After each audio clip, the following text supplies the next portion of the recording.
మనం 2026లో బతుకుతున్నాంరా. ఇంటర్ సబ్జెక్టులు పోయినాయి అని చెప్పి డిప్రెషన్‌లు, సూసైడ్‌లు చేసుకోవడం చాలా గలీజుంది.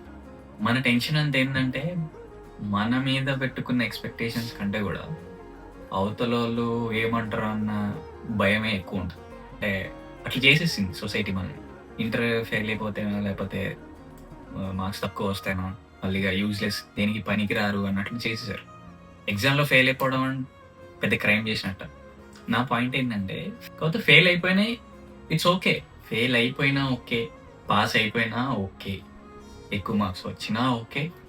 రాకపోయినా ఓకే. పాయింట్ ఏంటంటే, మళ్ళా పొద్దున్న సన్‌రైజ్ అవుతది.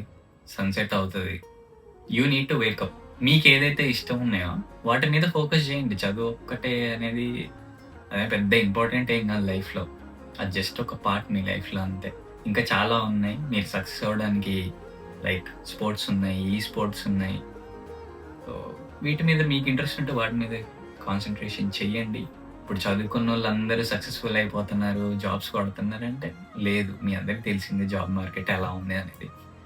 సో, ఇలాంటి సూసైడ్‌లు, పిచ్చి పిచ్చి డెసిషన్స్ తీసుకోకండి. బికాజ్ మీ పేరెంట్స్ చాలా ఇబ్బంది పడతారు. మీరు ఇలాంటి పిచ్చి పిచ్చి పనులు చేయడం వల్ల. Light matter. ఎవరెవరో రిలేటివ్స్, ఇంటి పక్కనోళ్ళు ఏదో అన్నారని చెప్పేసి అంత హార్ష్ డెసిషన్ తీసుకోకండి. మళ్ళా మనం సప్లీ రాసుకుందాం, పాస్ అవుదాం. Light matter. లైట్, పిచ్చ లైట్.